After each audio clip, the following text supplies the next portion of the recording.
सरकार लाई रामतो मक्के में भलिन छो, ईमान लाए दस्तों और कस्तों लगिन छो। ईमान लाए दस्तो उमर कस्तो लगिन छो, ईमान लाए दस्तो उमर कस्तो लगिन छो।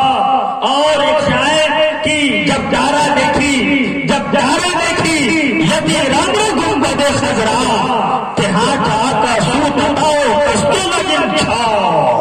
और गौसल बनाले संग सुधम हितु हिलेगा, बगदाद देखी तैबा मटो कस्तो लगिन छो। बगदाद देखी तैबा मटो कस्तो लगिन छो।